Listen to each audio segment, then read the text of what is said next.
Superheroes have always been a huge part of society. I mean, come on, what kid do you know that wasn't a huge fan of Spider-Man or Batman? Ever since the 1940s, cartoonists, animators, and filmmakers have been using these heroes as a way to inspire people of all ages. Nowadays, heroes are used for two reasons: to inspire people to be selfless, to be the best they can be, to try your best with everything in life, or in most cases, to milk kids and parents of their money. For this video, I'd rather talk about how heroes are used to inspire people. The whole money thing is a whole nother issue that I'm planning to talk about in the future. Heroes come in all different shapes and sizes. They each have their own abilities and backstories that make them different from each other. However, there seems to be some general characteristics that make a hero inspiring. For this video, I'd like to ask, what does it mean to be a hero? I have always been a huge nerd when it comes to superheroes. Growing up, I've always been pretty scrawny. While many people in my position looked up to musicians or athletes, I looked up to superheroes that I saw in movies or TV shows. While other skinny white boys looked up to legends like Eminem, Kobe Bryant, and my boy Dr. Phil, I was looking up to heroes like Spider-Man, Aang, and even anime characters like Goku. Heroes, despite their differences, all seem to have a similar set of ideals and values. For this video, I'd like to go over many of the characteristics that are common for heroes, with the first one being humanity. In order for audiences to be able to react emotionally to a character or feel any sympathy, a character needs to feel human. They need to have a sense of humanity to pull them down from the fictional world that they live in. As an example of this, I'd like to use one of the most popular superheroes ever. The Amazing Spider-Man! It isn't the web swinging and wall climbing aspects of this character that make him so famous and intriguing. It's the Peter Parker side of this character that makes this character. No matter how good the fight scenes are villain, a superhero will never be entertaining without a well-written secret identity. That's where Spider-Man and Peter Parker truly shine. No matter the villain or situation, a well-written Peter Parker will always show his humanity.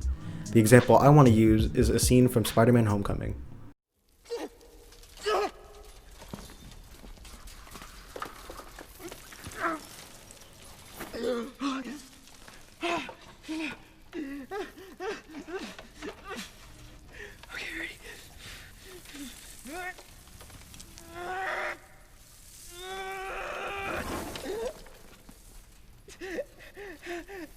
Hello? Hello? Please! Hey, please! I'm down here!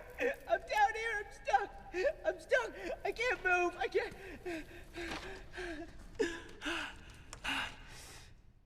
This scene takes place as Peter is trapped under a building after a fight with some villains. Honestly, I don't know this movie very well. I'm more of a Tobey Maguire fan. However, I just really think this scene encapsulates Peter Parker really well. Regardless, despite his extraordinary abilities, Peter is just a kid. He's gonna be awkward with girls, play with Legos, and make dumb mistakes. And despite the fact he's willing to put his life on the line as a hero, he's still scared for his life. The choice to show Peter's fear in this moment helps the audience empathize with his situation, as we all struggle with fear in our lives. It gives Peter the chance to inspire people of all ages, which we truly get to see next.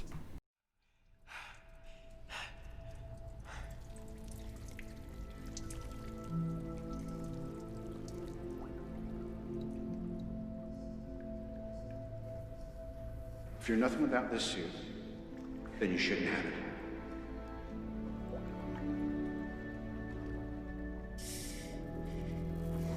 Come on, Peter. Come on, Spider-Man. Come on, Spider-Man. Come on, Spider-Man. Oh, come on, Spider-Man!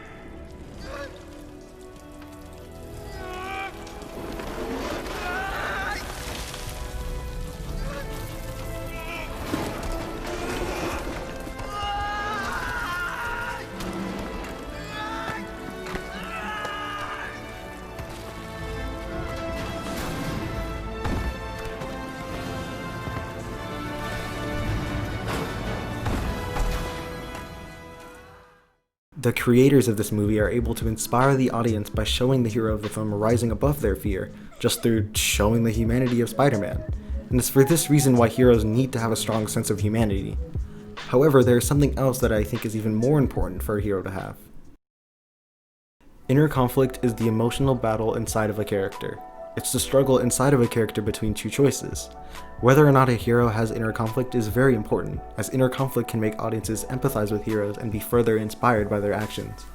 It's for this reason that heroes like Superman are boring to me, as when you have someone with infinite power who can't lose, what inner conflict could they be having? It's the internal struggle that runs a heroic character, which I think can best be seen with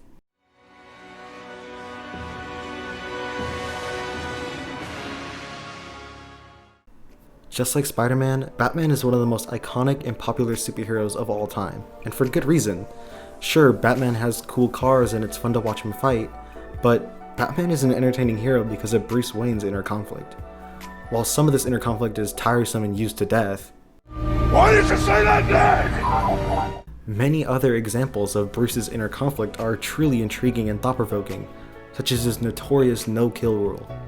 No matter the villain or crime, Batman always believes that people can grow and change, and that he is no better than the criminals he brings down if he just takes a life. He believes that if he decides to kill, he is just stripping a parent away from their children, just as a petty criminal had done to him in his childhood. This creates conflict throughout his career as a hero, but is most prominent with the Joker. Well, what are you waiting for? Kick the hell out of me and get your standing ovation. Come on! No, not this time. I don't want to hurt you. I don't want either of us to end up killing the other. But we're running out of alternatives. Perhaps it all hinges on tonight. I don't know what it was that bent your life out of shape, but maybe I've been there too. Maybe we could work together. I could rehabilitate you. You don't need to be alone. We don't have to kill each other. Let me help you. The Joker is a cruel, unwavering psychopath. He kills just to toy with Batman, raising Batman's no-kill rule into question. But despite all this, Batman will never give up on the Joker. However, in Batman Under the Red Hood, the Joker lures Batman's teenage sidekick Jason into a building, tortures him by beating him with a crowbar, and then blows his ass up. Even after this, Batman stands by his morals and doesn't kill the Joker. He is then confronted about this by Jason years later. I don't know what clouds your judgment worse. Your guilt or your antiquated sense of morality. Bruce, I forgive you for not saving me. But why? Why on God's earth is he still alive? You don't understand. I don't think you've ever understood. What? What, your moral code just won't allow for that? It's too hard to cross that line? No! God Almighty, no! It'd be too damned easy. All I've ever wanted to do is kill him. A day doesn't go by when I don't think about subjecting him to every horrendous torture he's dealt out to others, and then end him. But if I do that, if I allow myself to go down into that place, I'll never come back. Batman knows that criminals like the Joker, people who murder other humans, deserve to die, but he also believes that people like the Joker can be saved and rehabilitated. The choice between killing the Joker or giving him the chance to change is what creates inner conflict inside of Bruce, and it's what makes him such an intriguing and iconic hero. There are many types of heroes out there. Some can fly and shoot lasers while others use a pistol to fight aliens. But no matter the hero, they all share a common trait that is integral to even have the title of hero, which is selflessness. Fighting for something that is bigger than yourself is a common theme in all kinds of media, but it is truly integral to creating a good hero, as heroes need to be able to inspire our society to be better than we are. That's what most of the iconic superheroes were made for, to give people hope during a time in which there wasn't much hope in the world. Selflessness is a required trait to achieve this goal, and an example of this can be seen with Iron Man. I think I've made it pretty clear that I'm not the biggest fan of many Marvel movies, but it's pretty hard to deny the fact that Robert Downey Jr.'s Tony Stark is one of the best written superheroes of all time. He's the only person in the MCU that consistently grows as a character, as well as best showing the selfless trait in heroes. While Tony may seem arrogant, cocky, and impulsive, he's truly one of the most selfless characters in the MCU. Tony has always done what needed to be done, acting without hesitation to do what is right. He acts on what is best for the greater good, rather than thinking about his safety or well-being. This can be seen in moments like in The Avengers, wherein Tony attempts to stop a nuke from hitting New York, knowing all well that he is going to die from doing so. Or in Avengers Infinity War, where he follows an alien ship that had just attacked Earth without any hesitation, despite knowing there's no way back. However, the most prominent example is in one of my least favorite Marvel movies, being Avengers Endgame. Tony is told by Doctor Strange that there is only one way they can win after he had looked into the future. Towards the end of the battle, as things are looking grim for the heroes, Strange signals to Tony that this is the moment, the one way that they can win. Stark takes a moment to process what Strange is telling him before realizing what he must do. He then charges without hesitation, fighting the best he can and even sacrificing himself for the good of the universe.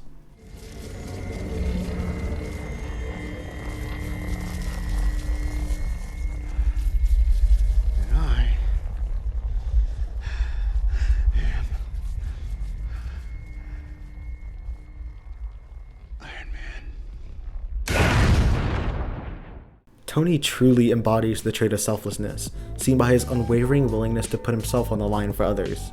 Whenever someone needs him, he does what needs to be done without hesitation, conveying the power that heroic characters have in all kinds of media. Superheroes have the unique ability to inspire audiences more than any other type of character.